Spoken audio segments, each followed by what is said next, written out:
క్రీస్తునందు ప్రియ దేవుని సంఘమా, దేవుని బిడలారా, ఈ ఉదయకాల సమయంలో మన రక్షకుడు ప్రభు అయిన యేసుక్రీస్తు నామములో మీ అందరికీ నా హృదయపూర్వక వందనాలు తెలియజేస్తూ ఉన్నాను. దేవుడు మిమ్మలను, మీ కుటుంబాలను, మీ బిడ్డలను, మన సంఘాన్ని దీవించి తన కృపలో ఆశీర్వదించును గాక. ఆమేన్. మంచిది. మరి ఈ యొక్క తీవ్రమైనటువంటి ఎండలలో మరి అందరూ కూడా పిల్లలతో, కుటుంబాలతో బాగున్నారని నేను విశ్వసిస్తూ ఉన్నాను.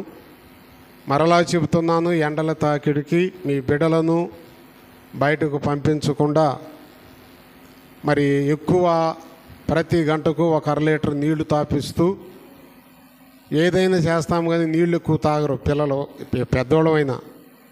ఎక్కువ నీళ్లు త్రాగుచు మన ఆరోగ్యాలను జాగ్రత్తగా కాపాడుకోవాల్సిందిగా మీకు సంఘ కాపరిగా మీకు మనవి చేస్తూ ఉన్నాను. మరి అందరూ కూడా బాగున్నారు కదమ్మా? ఏందో కొంతమంది కళ్ళు తెరుస్తున్నారు, కొంతమంది నోరు తెరుస్తున్నారు. బాగుంటే పక్కనున్న ఒకరికొకరు వందనాలు చెప్పుకోండి, నవ్వుతా చెప్పుకోండి. అమ్మా హృదయం శాంతమ్మ, నీ కూతురు కూడా చెప్పు. మంచిది. ఎందుకంటే ఒకరికి ఒకరు, పౌలు అంటాడు కదా, మీరు అందరూ కూడా ఒకరికి ఒకరు ముందుగా ఏం తెలియజేసుకోమని చెప్పాడు పౌలు? వందనాలు చెప్పుకోమన్నాడు.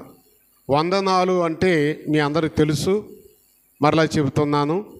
యేసుక్రీస్తు కృపలో నీవు బాగున్నావా అనేటువంటి అర్థం అన్నమాట. మరలా తిరిగి వందనాలు చెప్పటం అంటే దేవుని కృపలో నేను, మా కుటుంబం, మా బిడ్డలు, మా సంఘము బాగున్నాము అని. ఇది ప్రభు నామానికి అక్కడ మహిమ వస్తూ ఉంటుంది. కనుక బయట కానీ ఉదయాన్నే లేచి మీ ఇంటిలో కూడా ఎలాంటి ఇంట్లో మనిషి కావచ్చు, భర్త కావచ్చు, భార్య కావచ్చు, బిడ్డలు కావచ్చు, గుడ్ మార్నింగ్లు చెబుతారు.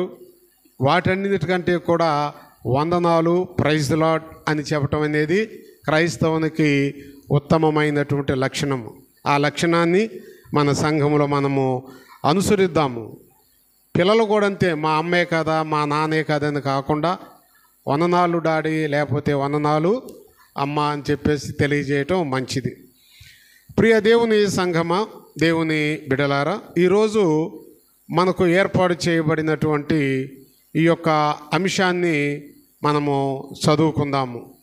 ఈరోజు ఏర్పాటు చేయబడిన అంశము మరి మన మధ్యలో ఉన్నటువంటి మరి రాజేష్ వచ్చి ఆ అంశాన్ని సంఘానికి తెలియజేస్తాడు.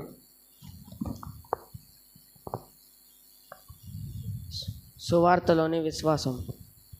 పెద్దగా చెప్పు. సువార్తలోని విశ్వాసం. కింద పటకాలుగా చూసి సంఘం కలిసి చూసి చెప్పు. సువార్తలోని విశ్వాసం. మంచిది. అంశాన్ని సంఘానికి తెలియజేసినటువంటి రాజేష్ని ప్రభు దీవించునుగాక. ఆమేన్. ప్రియ దేవుని సంఘమా, దేవుని బిడలారా, మన అంశము రాజేష్ ప్రకటించాడు. సువార్తలోని ఏంటంటమ్మా? విశ్వాసము. బైబిలు 2 విధాలుగా విభజించబడినది. ఒకటి, ఈ బైబిల్ని మనం ఏమంటామంటే సువార్త అంటారు. ఈ బైబిలులో మాటలు ఇతరులకు ప్రకటించటము, చదవటము, వీటన్నిటిని కూడా ఏమంటామంటే సువార్త అంటారు. తర్వాత ఆ సువార్తలోని మరలా ఏం కావాలంటే విశ్వాసం. విశ్వాసం అనేది మన నుండి స్టార్ట్ అవుతూ ఉంటుంది. సువార్త అనేది బైబిల్లో ఉన్నది. ఈ బైబిల్లో ఉన్నటువంటి సువార్త మనలో సువార్త మీద మరి మనలో స్థిరపరచబడేటువంటి విశ్వాసము లేకపోతే నమ్మకము, ఈ 2 కనుక సువార్త మనలో ప్రవేశించి ఆ సువార్త అయినటువంటి దేవుని మాటల మీద మనము విశ్వాసం ఉంచటం ద్వారా అక్కడ ఏ కార్యము, దైవ కార్యము ఏ రీతిగా సువార్తలో విశ్వాసము ద్వారా ఎటువంటి కార్యాలు ప్రభు ద్వారా మనము అనుగ్రహించబడతామో, పొందుతామో ఈరోజు దేవుని యొక్క వాక్యములో మనము చూడగలము. పరిశుద్ధ గ్రంథములో నుండి అపోస్తుల కార్య గ్రంథము 11వ అధ్యాయము 20వ వచనాన్ని మనం చదువుకుంటే, 11వ అధ్యాయం 20వ వచనం తీసి త్వరగా చదవండి అమ్మా. కొందరును కురేనీయులు కొందరును వారిలో ఉండిరి. వీరు అంతియోకయకు వచ్చి గ్రీకు దేశపు వారితో మాట్లాడుచు ప్రభు అయినటువంటి యేసుక్రీస్తును గూర్చినటువంటి వాళ్ళు ఏం చేశారమ్మా, వాళ్ళతో మాట్లాడుచు యేసుక్రీస్తును గూర్చి వాళ్ళు ఏం చేశారంట, సువార్తను ప్రకటించారు. అంటే ఇప్పుడు వారిలో ఏముందంటే, వారిలో కలుగు చేసినటువంటి వారి విశ్వాసం ఉన్నది. వారి విశ్వాసముతో పాటు వారిలో దేవుని యొక్క సువార్త ఉన్నది. ఈ రెండు కూడా ప్రతి విశ్వాసికి అవసరం అన్నమాట. మనలో విశ్వాసం అనేది లేని దానిని నమ్మటమే విశ్వాసము. లేని దానిని నమ్మటమే విశ్వాసము. పరలోకం మనం కళ్ళతో చూడలేదు. వెళ్ళి వచ్చిన వారి ఈ లోకంలో ఎవరు కూడా లేరు. అది ఒక యేసయ్యకు మాత్రమే దాని యొక్క ఉనికి తెలుస్తూ ఉంటుంది. కానీ ఈ సువార్త ద్వారా ఈ లోకయాత్ర ముగించబడిన తరువాత పరలోకం అనేది ఒకటి ఉన్నది. ఈ సువార్తలో విశ్వాసంలో మేము జీవిస్తే ఆ ధన్యకరమైన పరలోక రాజ్యములో మేము ప్రవేశిస్తాము అనేటువంటి యొక్క విశ్వాసము మనలో ఉన్నది, నమ్మకము మనలో ఉన్నది. ఆ నమ్మకము ఎక్కడ, విశ్వాసము సువార్తను బట్టి. మీకు ఒక బైబిల్లో ఏమంటాడో తెలుసా? ఆ ప్రకటన గ్రంథము 3వ అధ్యాయం 20వ వచనంలో, నా తండ్రి అంట అనేకమైనటువంటి నివాసములు కలవు, లేని ఎడల నేను మీతో చెప్తాను. కనుక ఇంకేమంటాడు, నేను వెళ్ళి మీకు స్థలములు సిద్ధపరిచి నేను ఉండు స్థలములో మీరు కూడా ఉండులాగున మరలా వచ్చి నేను మిమ్మల్ని నాతో పాటు తీసుకొని వెళతాను అంటాడు అక్కడ. అంటే ఈ మాట ప్రభు మాట్లాడినప్పుడు యోహాను ద్వారా ఈ మాట ఎడల నమ్మకం ఉంచటమే వాక్యములోని సువార్త అంటే, విశ్వాసం అంటే. యేసయ్య చెప్పాడు, నా తండ్రి ఉన్నాడు, నా రాజ్యం ఉన్నది, అక్కడ మీకు స్థలాలు సిద్ధపాటు చేస్తూ ఉన్నాను, నేను మరలా వస్తాను, మరలా వచ్చి యుగయుగాలు తరతరాలు 90వ కీర్తనలో చెప్పినట్టు ఆ యుగయుగాలు తరతరాలు ఉండే స్థలంలోనికి నేను మిమ్మల్ని తీసుకొని వెళతాను. అంతవరకు నా సువార్తను మీ హృదయాలలో పెట్టి ఆ సువార్త ద్వారా విశ్వాసముతో మీరు జీవించండి అని ఒక భరోసా దేవుడు సంఘానికి, విశ్వాసికి అనుగ్రహించాడు. ప్రియ దేవుని సంఘమ, కనుక ఇక్కడ మనం చూస్తే ఆ ప్రభు యొక్క శిష్యులు కూడా వాళ్ళు దేవుని మీద బలమైనటువంటి అపోస్తుడైన పౌలు దేవుని మీద బలమైన విశ్వాసం ఆయనకి ఎప్పుడు కలిగిందంటే, రాత్రి నేను మీతో చెప్పాను, కల్వరిలో ప్రభు యొక్క మరణము ద్వారా బర్నబా ఏమయ్యాడు తెలుసమ్మా, క్రీస్తు యొక్క వైపు చూసి తన విశ్వాసాన్ని బలపరుచుకున్నాడు, క్రీస్తు ప్రేమను చూశాడు. అదే రీతిగా పౌలు కూడా తన విశ్వాసాన్ని ఎప్పుడు బలపరుచుకున్నాడు, ఆయన స్తెఫన్ని భయంకరమైన మరణమగునంత వరకు కూడా రాళ్లతో కొట్టి గాయాలతో ఆయనను చనిపోయేటట్టు చేస్తే, స్తెఫను యొక్క గాయాలలో నుంచి స్రవించే రక్తాన్ని చూసి సౌలు పౌలుగా మార్చబడ్డాడు. ఆ రక్తదాహము తీరక దమస్కులో ఇంకా క్రైస్తవుల సంఘం ఉన్నదని తెలుసుకొని ఆయన తన మంది మార్బలముతో ఆ యొక్క దమస్కు వెళ్ళటానికి సిద్ధపడ్డాడు. తన మనసులో మాత్రము స్తెఫను గాయాలలో నుండి స్రవించే రక్తం మాత్రము తన మనసులో ఏం చేస్తూ ఉందో తెలుసమ్మా, స్రవిస్తూనే ఉన్నది.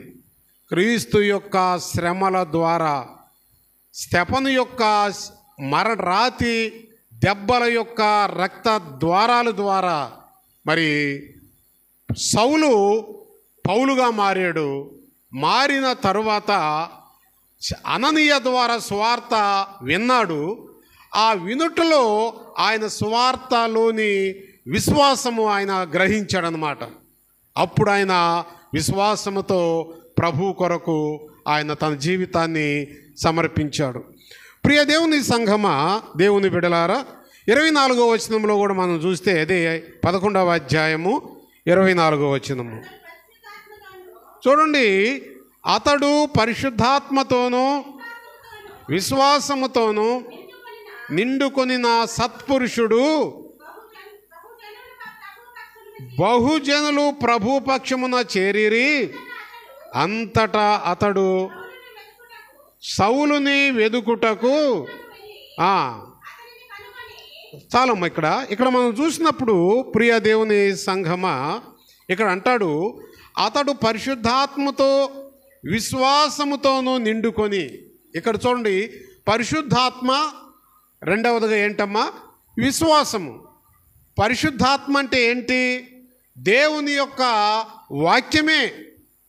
ప్రభు అంటాడు తన శిష్యులతో, నేను వెళ్ళి మీకు ఒక ఆదరణకర్తను పంపిస్తాను అన్నాడు.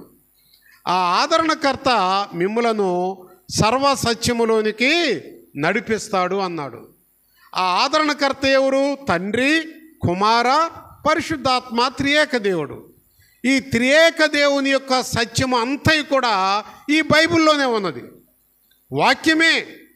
కాబట్టి ఆయన ఆదరణకర్తను పంపించడం ద్వారా అతడు పరిశుద్ధాత్మతోనూ, రెండవదిగా ఏంటో తెలుసమ్మా? విశ్వాసము. ఇక్కడ చూడండి, పరిశుద్ధాత్మ అంటే వాక్యము.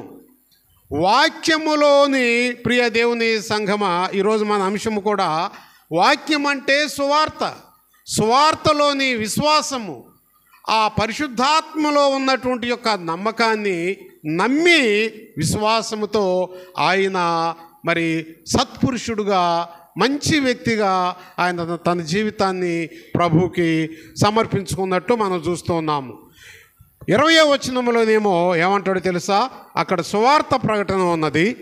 24వ వచనంలోనేమో మరి ఇక్కడ విశ్వాసం ఉన్నది. సువార్తలోని విశ్వాసం అన్నమాట. తర్వాత మనం చూస్తే ఆ శిష్యులను గురించి చెబుతూ ఉన్నాడు. సువార్త ద్వారా విశ్వాసము కలిగిన శిష్యుల గురించి 26వ వచనంలో ఏమంటాడో చూస్తూ ఉన్నాము. చూడండి, వారు కలిసి 1 సంవత్సరం అంతయు సంఘములో ఉండి బహుజనులకు వారు వాక్యాన్ని బోధించారు. మొట్టమొదట అంతియొకయలో శిష్యులు ఏమయ్యారమ్మా? క్రైస్తవులు. అంటే వారు వాక్యము, సువార్తలోని విశ్వాసము, వారిలో దేవుని యొక్క వాక్యం, ఆ వాక్యం ఉన్నది, కానీ వారిలో విశ్వాసం లేదు. వారిలో విశ్వాసము ఎక్కడ కలిగిందంటే పరిశుద్ధాత్మతో నింపబడిన తర్వాత మేడగదిలో. అంతకుముందు యేసయ్య శ్రమలను చూసి కూడా చాలా శిష్యులు, ఒక్క యోహాను తప్ప అందరూ పారిపోయారు. ఒక అతనేమో నాకు తెలియదు అన్నాడు, ఒక అతనేమో ఆయన పట్టించారు. రకరకాలైనటువంటి సన్నివేశాలతో వాళ్ళందరూ పారిపోయారు. యోహాను ఒక్కడే ప్రభువుని వెంబడించాడు. కనుక వారిలో సువార్త ఉన్నది, కానీ వారిలో ఏమి లేదమ్మా? విశ్వాసం లేదు. వారిలో వాక్యం ఉన్నది, కానీ వారిలో ఏం లేదు తెలుసా? విశ్వాసం లేదు. ఇది మనం చాలా గ్రహించాలి ప్రియ దేవుని సంఘమా. విశ్వాసము వేరు, సువార్త వాక్యము వేరు. వారిలో వాక్యం ఉన్నది. 3.5 సంవత్సరాలు ప్రభువుతో తిరిగారు. ఆయన చెప్పిన మాటలు విన్నారు. ఆయన అడుగుజాడల్లో నడిచారు. ఆయన ఏది చెప్పాడో అది చేశారు. అంటే వారిలో సువార్త ఉన్నది, కానీ వారిలో ఏమి లేదు తెలుసమ్మా? విశ్వాసం లేదు. అది మనము కూడా చాలామంది సంఘానికి వస్తారు, వాక్యాన్ని వింటారు, కానీ విన్నటువంటి వాక్యము అది విశ్వాసంలోనికి తీసుకొని వెళ్ళరన్నమాట. వాక్యము మీద, సువార్త మీద మనము విశ్వాసం ఉంచినప్పుడు అక్కడ దైవ కార్యం జరుగుతుంది. కొందరిలో వాక్యం ఉంటుంది, విశ్వాసం ఉండదు. కొందరిలో విశ్వాసం ఉంటుంది, వాక్యం ఉండదు. ఈ రెండు లేకపోవటం ద్వారా ప్రియ దేవుని బిడ్డలారా, మనము పత్రిక పాఠ్య భాగంలో చెప్పినట్టు దురాత్మ, మరి అపవిత్రాత్మ మన యొక్క భక్తి జీవితాన్ని ఏం చేస్తూ ఉంటుంది, పాడు అయ్యేటట్టు చూస్తూ ఉంటుంది దురాత్మ. అక్కడ రెండు ఆత్మల గురించి చెప్పాడు పత్రిక పాఠ్య భాగంలో యోహాను. ఏమన్నాడు తెలుసా? దురాత్మ గురించి చెప్పాడు, రెండవదిగా పరిశుద్ధాత్మ గురించి చెప్పాడు. పరిశుద్ధాత్మ మనలో ఎప్పుడు పనిచేస్తుందంటే, ఒక్క వాక్యము మనం వింటమే కాదు కానీ విన్నటువంటి వాక్యము మీద మనం ఏముంచాలి, నమ్మకం ఉంచాలి. నీవు పాపివి అన్నప్పుడు నిజమే నేను పాపిని అని చెప్పి ఆ వాక్యము మీద విశ్వాసం ఉంచితే నేను పాపిని అని చెప్పేసి మనం గ్రహిస్తాము. విశ్వాసం లేకపోతే మనం అనుకుంటాము ఆమె చర్చికి వచ్చింది, ఆయన చర్చికి వస్తాడు, ఏం పనులు ఆ పనులు అని మనలో ఉన్న అవిశ్వాసము ఇతరులని ఏం చేస్తూ ఉంటుంది, జడ్జిమెంట్ చేస్తూ ఉంటుంది. ఎప్పుడు కూడా ప్రియ దేవుని సంఘమా, మనము వాక్యము సువార్తను మనం విన్నప్పుడు, ఆ సువార్త మీద మనం విశ్వాసం ఉంచినప్పుడు ఎప్పుడు కూడా మనలను మనమే ఏం చేసుకుంటామో తెలుసా, పరిశీలన చేసుకుంటాము. ఎప్పుడు ఇది మనకి విశ్వాసకి అవసరము. ఇతరుల గురించి మనం ఎప్పుడు కూడా మనము ఏలెత్తి చూపించకూడదు. ఈ రెండు లక్షణాలు, సువార్త తర్వాత విశ్వాసము. అందుకని ఇక్కడ మనం చూస్తే 26వ వచనంలో ఏమంటాడో తెలుసమ్మా, వారు కలిసి 1 సంవత్సరం అంతా కూడా సంఘములో ఉండి, చూడండి, సంవత్సరం అంతా కూడా సంఘములో ఉండి బహుజనులకు వాక్యమును బోధించిరి. వాళ్ళలో ఉన్న వాక్యము, ఆ సువార్త, వాక్యములో ద్వారా విశ్వాసము, ఈ రెండు ఉండబట్టి వారిలో ఉన్న వాక్యాన్ని విశ్వాసము ద్వారా అనేకులకు బోధించారు. మనము వాక్యాన్ని బోధిస్తూ ఉంటాము. మనలో వాక్యము లేకపోతే, విశ్వాసం లేకపోతే ఆ వాక్యము సంఘానికి ప్రతిఫలం ఇవ్వదు. నేను కూడా అంతే, ఏ సేవకుడైనా ప్రార్థన, మోకరింపు ప్రార్థన లేకుండా, విశ్వాసం లేకుండా ఎవరైనా సరే వాక్యం చెబితే ఆ విత్తనాలు ఎక్కడుంటాయో తెలుసమ్మా? ఆ విత్తనాలు ఎక్కడుంటాయి? మరి బైబిల్లో 4 రకాలైన స్థలాల గురించి చెప్పాడు.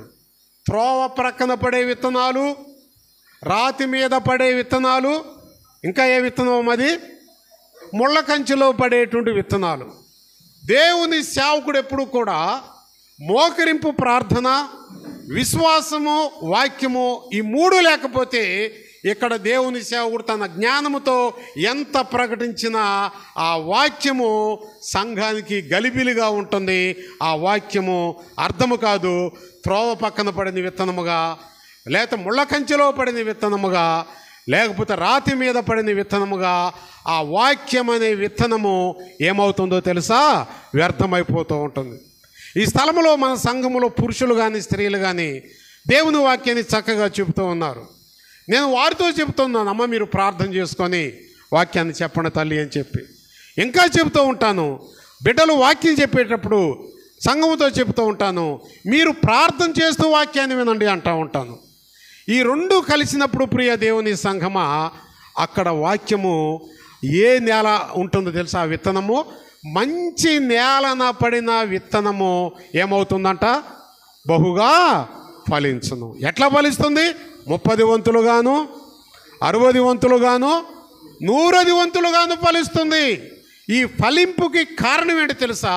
ఈ స్థలములో సేవకుడు కావచ్చు, సంఘ బిడ్డలు, సంఘ పెద్దలు ఎవరైనా కానీ సరే ఇక్కడ నిలబడి చెప్పేటప్పుడు తప్పకుండా ఆ వ్యక్తి సువార్త కలిగి ఉండాలి. సువార్త ద్వారా వారి విశ్వాసాన్ని కూడా, బలమైన విశ్వాసం కలిగి ఉంటే వాక్యము ఎడల ఆ విత్తనము, వాళ్ళు ప్రకటించే ఆ సువార్త వాక్యం అనే విత్తనము మంచి హృదయాలలో పడి బహుగా ఫలిస్తుంది అని ఇక్కడ మనము తెలియజేస్తుంది. ఆ వాక్యము చెప్పిన తర్వాత అంతియోకయలో శిష్యులు మొట్టమొదట ఏమయ్యారంటమ్మా? వాళ్ళు క్రైస్తవులయ్యారు. క్రైస్తవుడు అంటే క్రీస్తువాడు అని అర్థము. క్రైస్తవుడు అంటే క్రీస్తువాడు. ఎప్పుడు ఒక వ్యక్తి క్రీస్తువాడుగా ముద్రించబడుతూ ఉంటాడు అంటే సువార్తలో విశ్వాసము కలిగి ఉన్నప్పుడు ఒక వ్యక్తి క్రైస్తవుడుగా మారుతూ ఉంటారు. మీరెవరండి? మేము క్రైస్తవులండి. సచివాలయానికి వెళ్ళిన తర్వాత అక్కడ చూస్తే మీరెవరండి? మేము ఎస్సీలండి, ఎస్టీలండి, బీసీలండి, ఓసీలండి, రకరకాలు చెబుతూ ఉంటారు. అంటే అది ఎవరైనా కావచ్చు. ప్రియ దేవుని బిడ్డలారా, రికార్డుతో మన విశ్వాసానికి సంబంధం లేదు. రికార్డు అనేది, గవర్నమెంట్ రికార్డు అనేది గవర్నమెంట్ ద్వారా మనకు వచ్చేటువంటి మన పేదరికాన్ని బట్టి వచ్చేటువంటి అవకాశాలు పొందుకోవటానికే రికార్డు అనేది. కానీ విశ్వాసం అనేది ఎప్పుడు కూడా దేవునికి మనకు కలిగినటువంటి సంబంధము. అందుకే మరి మన సుప్రీంకోర్టు కూడా ఏముందో తెలుసా? మరి కులము వేరు, రెండవది ఏముందమ్మా? మతము వేరు.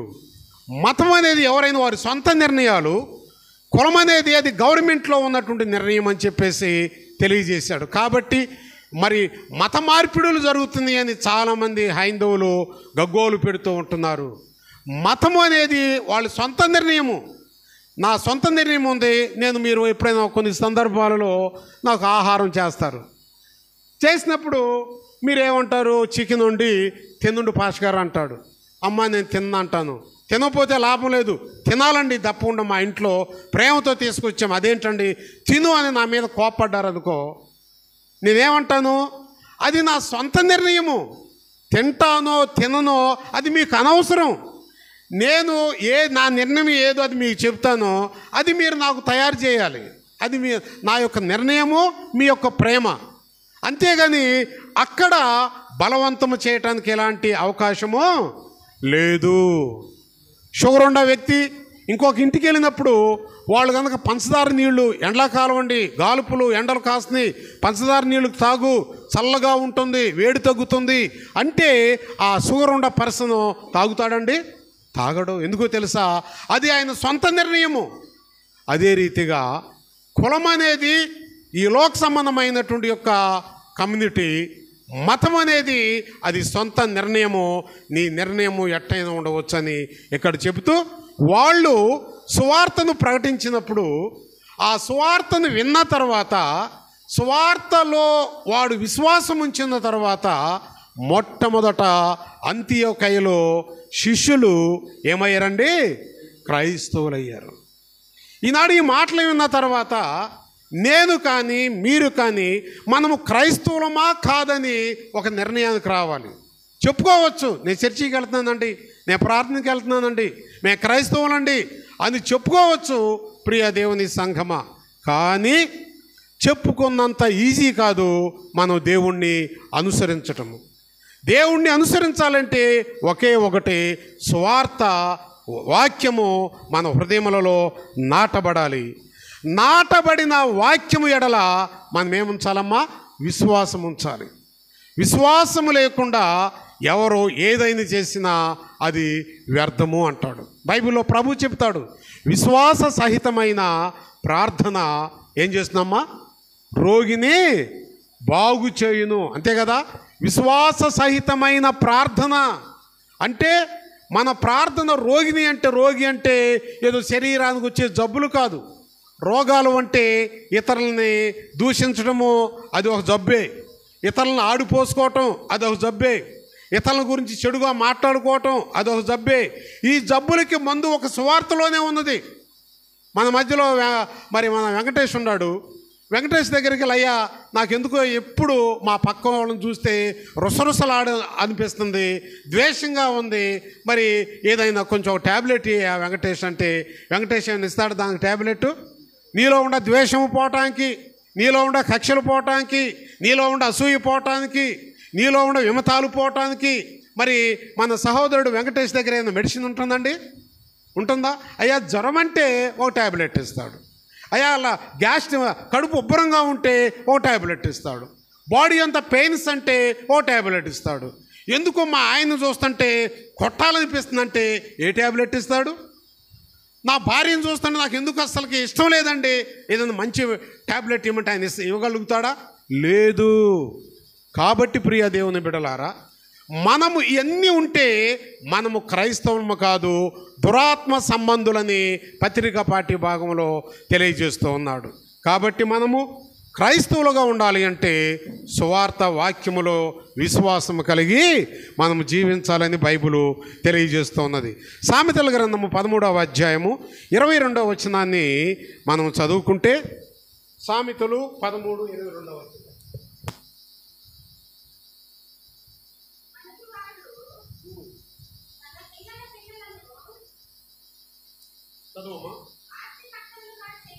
ఎవరంట? మంచివారంట. ఎవరు మంచి అనేది లోకంలో ఎక్కడుంది? ఇక్కడ మనమే అనుకుందాం. నేను మంచి వ్యక్తిని అన్నవాళ్ళు ఈ ప్రభు ఎదుట మన చేతులెత్తి దేవుని స్తోత్రాలు చెప్పండి. ఇక్కడ ఉండే వాళ్ళని నేను మంచివాడిని దేవుని ఎదుట నేను మంచివాడిని అని చెప్పి మనం చేతులెత్తి దేవుడికి చూపిస్తాము. ఇక్కడ ఎవరన్నింటి చెప్పొచ్చు, వాళ్ళకి నా హృదయపూర్వక వందనాలు చెప్తా. నేను చెప్పలేను నా దేవుని ఎదుట నేను మంచి వ్యక్తిని అని చెప్పేసి. మనం ఎవరు చేతులు ఎత్తట్లా, ఎవరు కూడా చెప్పలేము. కానీ ఇక్కడ జ్ఞాని అయిన సొలొమోను తన కుటుంబ వ్యవస్థ గురించి చెబుతున్నాడు. మంచివారు చూడండి, తన పిల్లలను మంచి అనేది సువార్త అంటే ఏంటో తెలుసమ్మా? సు అంటే ఏంటి? మంచి. అది ఇక్కడ మనం చూసుకోవాల్సింది. వార్త అంటే దేవుని మాట, సు అంటే మంచి. అంటే ఇక్కడ ఏమంటాడు సొలొమోను కూడా? ఆ మంచి కలిగిన సువార్త కలిగిన వారంట తన కుటుంబాన్ని, తన పిల్లలను దేనికమ్మా? ఆస్తికి కర్తలు. ఆస్తి అంటే ఏంటి? లోకానుసారమైన ధనము కాదు. ఆస్తికి కర్తలు అంటే వారికి దేవుని వాక్యాన్ని అందిస్తారు. అదే ఆస్తికి కర్తలు. అదే సువార్త అంటే.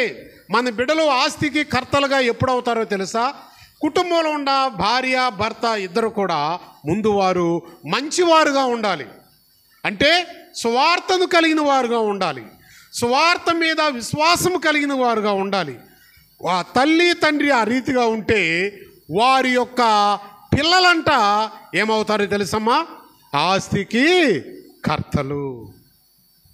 ఆస్తికి కర్తలు. ప్రియ దేవుని బిడ్డలారా, మరి పోయినటువంటి యొక్క స్త్రీల కూడికలో కూడా మరి మనం జాన్ వెస్లీ తల్లిని గురించి, ఆమె 15 మంది పిల్లలతో 6 బిడ్డలు చనిపోయిన తర్వాత, కానీ ఆ పరిస్థితుల్లో కూడా ఆమె ప్రభు మీద ఆధారపడి ప్రభు పాదాల దగ్గర ఉండి మరి వాక్యాన్ని చదువుతూ ప్రార్థన చేస్తూ విశ్వాసంతో ఉన్నప్పుడు మిగతా 9 మందిలో ఒకడైన జాన్ వెస్లీ గారు ప్రపంచ సువార్థికుడు అయిపోయాడు. ఇవాళ బైబిల్లో ఉన్న పేర్ల తర్వాత ఈ లోకంలో ఒక సువార్థికుడు పేరు ఎవరిదైనా ప్రపంచంలో ఎక్కువ ప్రకటించబడే వ్యక్తి ఎవరైనా ఉన్నారు అంటే జాన్ వెస్లీ అన్నమాట. అంటే తన తల్లి సువార్తను కలిగి ఉన్నది, ఆ మంచిని తన బిడ్డలకు అందించింది. ప్రపంచ సువార్థికుడుగా మరి జాన్ వెస్లీ గారు ఆయన ఎన్నిక చేయబడి నిలబడి ఉన్నారు. అందుకే అంటాడు ఇక్కడ సొలొమోను, మంచివారు తన బిడ్డలను ఏం చేస్తారంటమ్మా? ఆస్తికి కర్తలుగా చేస్తాడు. తర్వాత చదువమ్మా మాట.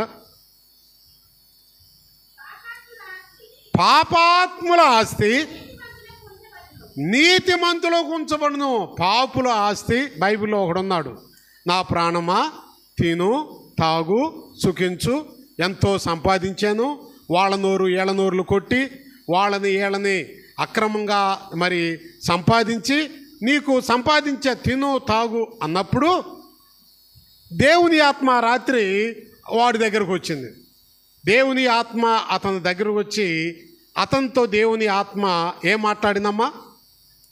ఒరే చెప్పండి, ఒరే ఎర్రివాడా, ఈ రాత్రి నీ ప్రాణము అడుగుచున్నారు అని ఉన్నది. అక్కడ నీ ప్రాణము తీస్తున్నాను అన్నాడు. దేవుడు ప్రాణాలు తీసేవాడు కాదు, ఆయన పోయే ప్రాణాన్ని తన ప్రాణం పెట్టి బ్రతికించేవాడు. అక్కడ ఉన్న వాక్యం ఏంటంటే, ఒరే వెర్రివాడా ఈ రాత్రి నీ ప్రాణము అడుగుచున్నారు అంటే వాడు ఇంటి చుట్టూ శత్రువులు ఉన్నారు. ఈ రాత్రి వీడిని చంపితే వీడికి భార్య లేదు, పిల్లలు లేరు, స్నేహితులు లేరు, బంధువులు లేరు, కాబట్టి చంపితే కేసు పెట్టే వాళ్ళు ఉండరు అని చెప్పి ఆ చుట్టుపక్కల అనేక మంది అక్రమస్తులు వాడి ప్రాణాన్ని తీయటానికి ఆ రాత్రి సిద్ధపడ్డారు. వాడి ప్రాణాన్ని తీశారు, వాడి ఆస్తిని అంతా కూడా కొలగొట్టారు. అక్రమముతో ఉన్న వారి యొక్క ఆస్తి కూడా మంచి వారికి దేవుడు స్వాధీనపరుస్తాను. కనుక మనలో మంచి ఉంటే దేవుని యొక్క ఆశీర్వాదము మన బిడ్డలకు, మన యొక్క సంతానంకు ఉంటుందని చెబుతూ ఉన్నాడు. అదే 14వ అధ్యాయము 14వ వచనంలో సామెతల గ్రంథంలో ఏమంటాడో తెలుసా అమ్మా? భక్తి విడిచిన వాని మార్గములు వానికే అసహ్యమగును. చూడండి, ఇక్కడ మంచివాని స్వభావము. ఇందాకేమో సువార్త ఉన్న వారి పిల్లలు ఆస్తికి కర్తలుగా అన్నాడు. ఇక్కడేమో మంచి వాని యొక్క బుద్ధి అంట వానికి ఏమిస్తూ ఉంటుంది? సంతోషము. సంతోషము. ఆస్తి ఇస్తాను పిల్లల కంటే అది ఎక్కడ ఉందో తెలుసా? సువార్త ద్వారా మాత్రమే ఉన్నది. మంచి అంటే సువార్త. అదే రీతికి ఎక్కడ కూడా అట్టి యొక్క సువార్త కలిగినటువంటి వారికంట దేవుడు సంతోషాన్ని ఇస్తూ ఉంటున్నాడు. నీ కుటుంబంలో సంతోషం లేదేమో, నీ కుటుంబంలో ఆనందం లేదేమో, నీ కుటుంబంలో ప్రియ దేవుని బిడ్డలారు దుఃఖము బాధలతో ఉన్నావేమో. ఒక్కసారి వాటికి కారణము నీలో సువార్త లేకపోవటం ద్వారా, వాటికి కారణము సువార్త మీద నీకు విశ్వాసం లేకపోవటం ద్వారా. అది దుష్టుడు దురాత్మ ద్వారా నీకు దుఃఖాన్ని కలుగు చేస్తూ ఉంటాడు. కానీ మంచివాని యొక్క మార్గములో వారికి సంతోషం ఉందని జ్ఞాని అయిన సొలొమోను చెబుతూ ఉన్నాడు. అదే ఇక్కడ మనం చూస్తే ప్రియ దేవుని సంఘమా సువార్త పత్రిక పాఠ్య భాగంలో ఏమంటాడు తెలుసా? 4వ అధ్యాయము 9-10 వచనాలలో పత్రిక పాఠ్య భాగము 4వ అధ్యాయం, 1 యోహాను పత్రిక 4వ అధ్యాయము 9-10 వచనాలు. మనము ఆయన ద్వారా జీవించున్నట్లు దేవుడు తన అద్వితీయ కుమారుని లోకములోనికి పంపెను. దీని వలన ప్రేమ ప్రత్యక్షపడదు. ఇందాకేమో మన బిడ్డలు ఆస్తికర్తలుగా ఉంటుంది సువార్త మనలో ఉంటే. రెండవదిగా సువార్త మనలో ఉంటే మనకు సంతోషం కలుగుతూ ఉంటుంది. ఇక్కడ ఏమని చెప్తున్నాడో తెలుసా? అదే దేవుని యొక్క సువార్త మనలో ఉంటే ఆ సువార్త మనలను ఏం చేస్తుందో తెలుసమ్మా? ప్రేమిస్తూ ఉంటుంది. ప్రేమ లోకానుసారమైన ప్రేమ కాదు, దైవ సంబంధమైన ప్రేమ ఇది.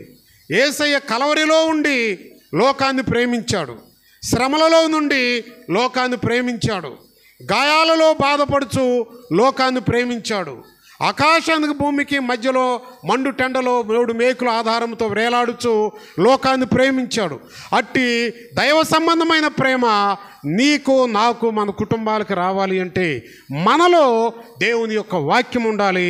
వాక్యం మీద విశ్వాసము ఆధారపడి ఉండాలని ఇక్కడ తెలియజేస్తూ ఉన్నాడు.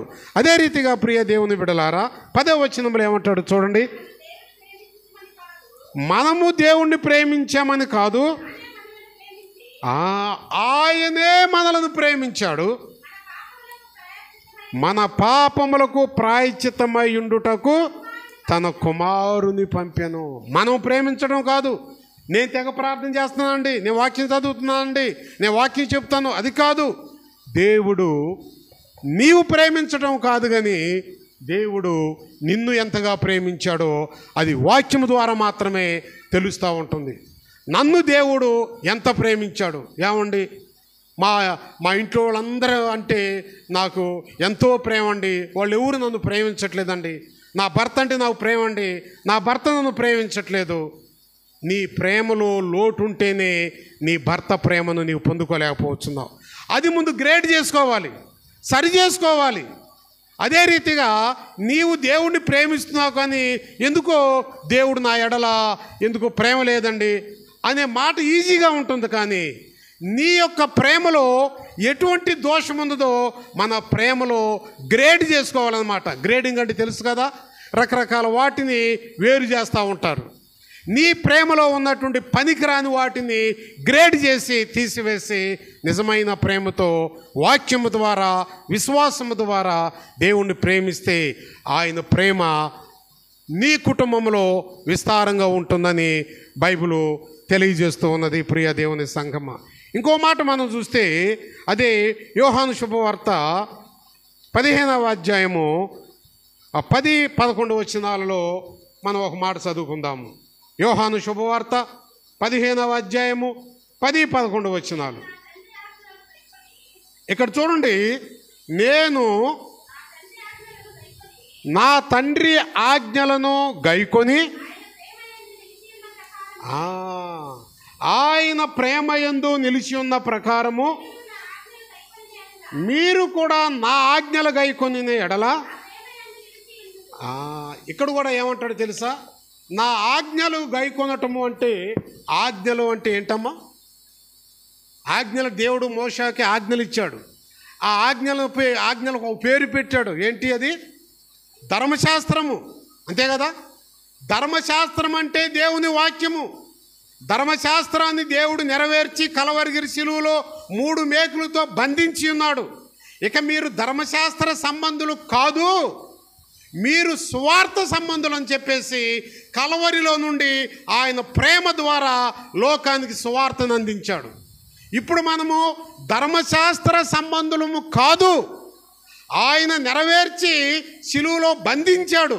ఇక మనము గొర్రెలను, మేకలను, ఎడ్లను, పావురాలని మన పాపముల కొరకై బలి అర్పించాల్సిన పని లేదు. మీరు సువార్త సంబంధులు.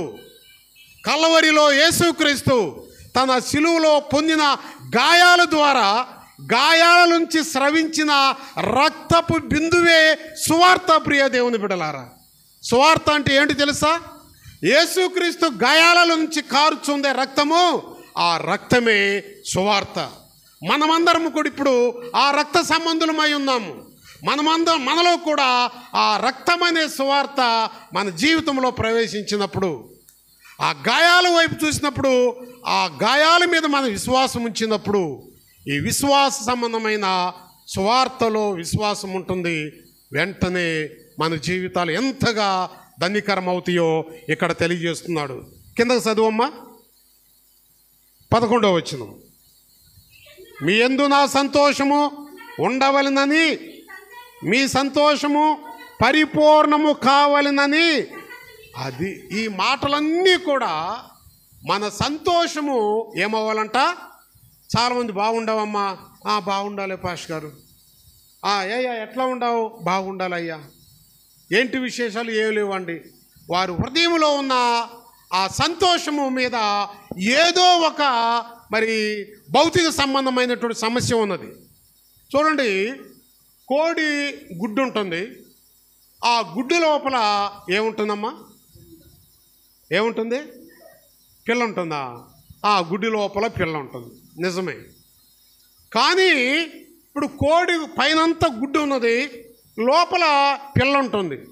కానీ ఒకానొక దినములో తల్లి రెక్కల కిందకు ఆ గుడ్డు పెట్టినప్పుడు తల్లి ద్వారా వచ్చినటువంటి యొక్క ఉష్ణోగ్రత ఆ ఆవరించి ఉన్న పెంకుని ఏం చేస్తుందంటే అది బలహీనపరుస్తూ ఉంటుంది. అంతే కదా? పెంకు పగిలిపోతుందా? లోపల పిల్ల పగలు కొడుతుందా? కోళ్ళను పొదగేసిన వాళ్ళు బహుశా లేరేమో ఇప్పుడు, ఇదివరకు ఉండి ఉంటారు. అందరూ పొదగేసేవాళ్ళేనా? చాలా మంచిది, నేను కూడా పొదగేసాను. కాబట్టి ఇప్పుడు కోడి గుడ్డుని రెక్కల కింద పెట్టిన తర్వాత ఇప్పుడు పెంకు పగిలిపోతుందా? లోపల ఉండే పిల్ల పగలు కొడుతుందా? అమ్మా శాంతమ్మ పెంకే పగిలిపోయింది అంటుంది. ఇంకా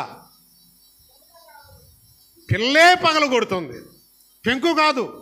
కానీ పెంకేమో తల్లి యొక్క కోడి ఉష్ణోగ్రతకు బలమైన శక్తితో ఉన్న ఆ పెంకు ఏమవుతుంది? బలహీనమైపోతుంది. అంతే కదా? బలహీనపోయిన దానిని ఆ లోపల జీవం పోసుకున్నటువంటి పిల్ల ఉంటుంది, తన ముక్కుతో ఆ పెంకుని, బలహీనమైన పెంకుని ఏం చేస్తుందంటే ఇది పగలగొడుతుంది. అప్పుడు అది జీవముతో బయటకు వస్తూ ఉంటుంది. ఎంత సంతోషమో ఆ పిల్లను చూస్తే. ఇక్కడ అంటాడు, మీ సంతోషము పరిపూర్ణం అవ్వాలి అంటే మన సంతోషము చుట్టూ ఏదో బలహీనత ఆవరించినది. అందుకే మన సంతోషంలో పరిపూర్ణత లేదు. బాగుండావమ్మా? ఏదోలండి బాగుండాము. నీ సంతోషము చుట్టూ ఏదో ఒక బలహీనత పెంకువలే ఆవరించినది. ఆ బలహీనత, ఆ సమస్య, ఆ యొక్క ప్రతి పరిస్థితి కూడా బలహీనపడి విడుదల పొందాలి అంటే యేసు అనే పరిశుద్ధాత్మ సువార్త వాక్యము క్రిందకు సంఘము రావాలి. వాక్యమే నీ సమస్యను బలహీనపరుస్తూ ఉంటుంది. వాక్యమే నీ సమస్యను ఏం చేస్తుంది? పగలగొడుతూ ఉంటుంది. వాక్యమే నిన్ను సజీవముతో పరిపూర్ణమైన సంతోషముతో నిన్నేం చేస్తూ ఉంటుంది? ప్రభువులోకి నడిపిస్తూ ఉంటుంది. చాలామంది సంతోషం ఉంటుంది, చుట్టూ సమస్యలు ఉంటాయి.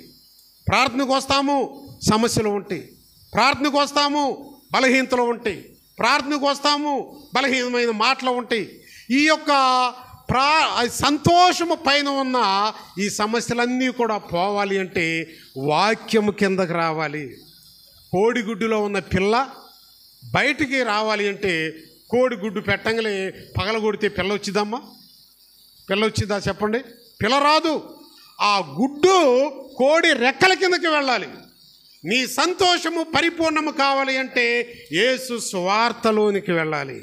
ఆ సువార్తలో నీవు పొదిగించబడినప్పుడు నీ సమస్య ఏమవుతుందో తెలుసా? మరి అది బలహీనమవుతుంది. బలహీనమైన సమస్యను లోపల ఉన్న సువార్త ద్వారా యేసు నామములో సమస్య వెళ్ళిపో అని ఆజ్ఞాపిస్తావు.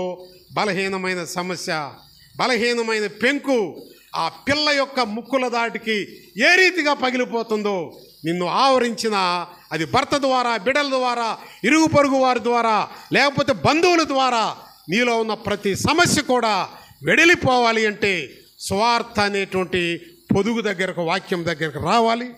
వచ్చి విశ్వాసం అనేది నీవు దానికి జోడించాలి.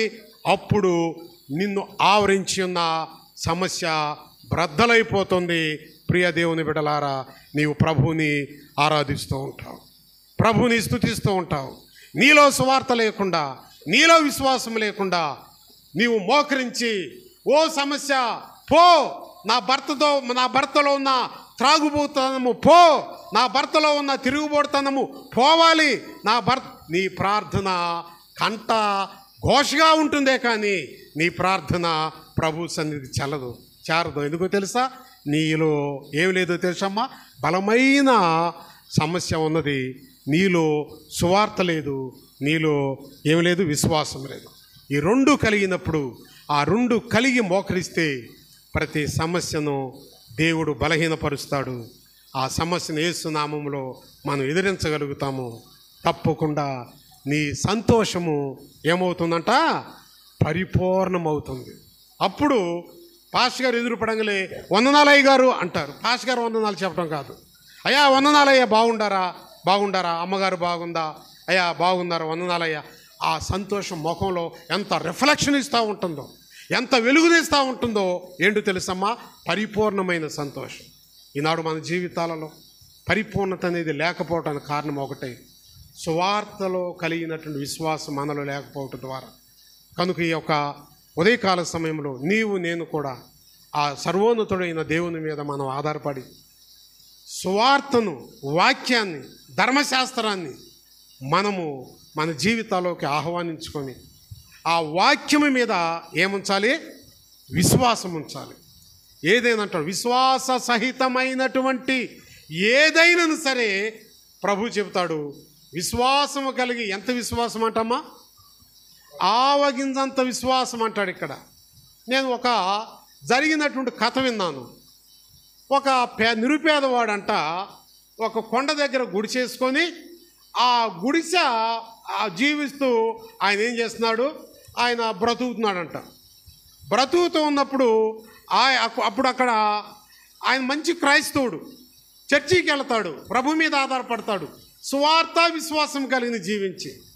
అప్పుడు గవర్నమెంటు రోడ్డు కోసము ఏం చేస్తున్నారో తెలుసండి? ఆయన ఇంటి మీదుగా రోడ్డు ప్లాన్ వచ్చేసింది. ఆయన అదేదో ఉండటానికి స్థలం లేదు, అక్కడ వేసుకున్నాడు, చిన్న గుడిసె వేసుకున్నాడు. ఒకప్పుడు మనందరి గుడిసెలే, ఒకప్పుడు మనందరి తాటాకు వెళ్ళే, వర్షం వస్తే ఇంట్లో గిన్నెలన్నీ ఎక్కడెక్కడ కారుతాయో అక్కడ పెట్టేటువంటి బ్రతుకులు అనమాట మనవి. మీకేమో కానీ నాకు తెలియదు, నా జీవితం అటువంటిది అనమాట.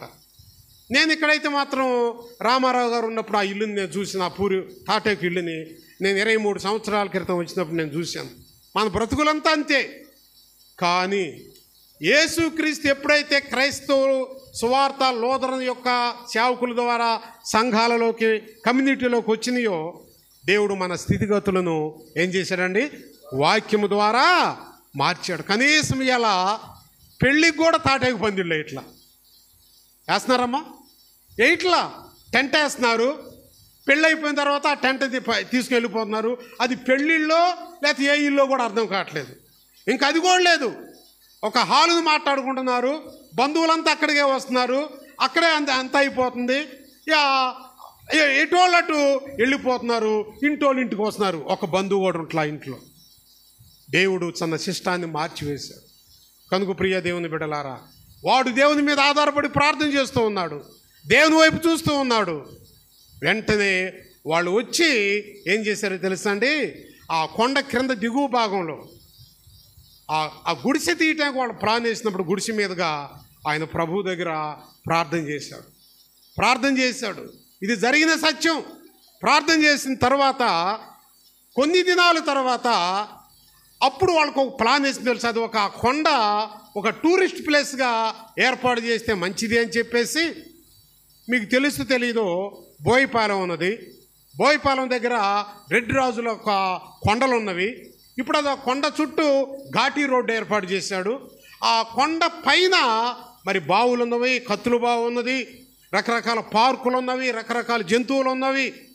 కొండ మీదే రూట్ని ఏర్పాటు చేశాడు, ఘాటీ రూట్స్. అదే రీతిగా ఆ ప్లాన్ వచ్చి వాడి ఇంటి మీదకి వెళ్ళే ప్లాను ఆగిపోయి ఆ కొండనే రౌండ్గా ఘాటీ రూట్ చేసి వాళ్ళు తప్పించి, ఆ గుడిసెను తప్పించి వాళ్ళ ప్లాన్ వేసుకున్నారు. చూడండి, విశ్వాసం అనేది మనలో ఉంటే మనలో ఉన్న ప్రతి సమస్యకు పరిష్కారము విశ్వాసంతో కూడిన ప్రార్థన. ప్రియ దేవుని సంఘమా, దేవుని బిడలారా, అందుకే మీకు చెప్పింది, కోడి గుడ్డులో ఉన్న పెంకు, పై పెంకు ఎప్పుడు బలహీనమవుతుందో తెలుసా? కోడి రెక్కల క్రిందకి వెళ్ళినప్పుడు మాత్రమే. నీలో బలమైన సమస్య ఎప్పుడు బలహీనమవుతుందో తెలుసా? వాక్యం అనేటువంటి, పరిశుద్ధాత్మ అనేటువంటి ఆ వాక్యము సువార్త దగ్గరికి వెళ్ళినప్పుడు విశ్వాసముతో నీలో సమస్య బలహీనమవుతుంది.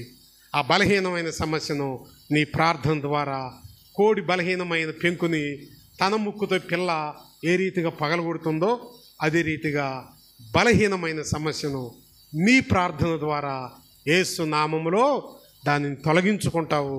తప్పకుండా మన సంతోషము, మన ఆనందము, మన జీవితము పరిపూర్ణమైన స్థితిలో మరి జీవిస్తూ ఉంటాం. పరిపూర్ణమైన జీవితము, పరిపూర్ణమైన ఆనందము, పరిపూర్ణమైన సంతోషము మన జీవితాలలో కలగాలి అంటే సువార్త దగ్గరకు వెళ్ళి సువార్తను చేర్చుకొని విశ్వాసము జోడించి ప్రభువు మీద మోకరించి మనం ప్రార్థన చేస్తే సువార్తలోని విశ్వాసము ద్వారా మన సంతోషము ఏమవుతుంది? పరిపూర్ణమవుతుంది. అట్టి పరిపూర్ణమైనటువంటి సంతోషము, ఆనందము, ఉత్సాహము, ఉల్లాసము ఆ పరిశుద్ధాత్మ దేవుడు మన సంఘానికి, సంఘంలో ఉన్న ప్రతి కుటుంబానికి, బిడ్డలకు, యవనస్తులకి, చిన్న బిడ్డలకు, పెద్దవారికి దయచేయాలి అని ఈ దినములు ఈ వాక్యం ద్వారా తెలియజేస్తూ ఈ మాటలు ముగిస్తూ ఉన్నాను. దేవుడు ఈ మాటలు తన ఇనికిడిలో దీవించునుగాక.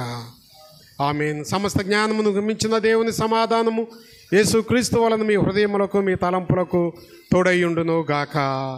దేవా నాయందు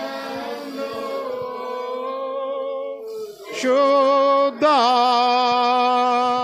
హృదయా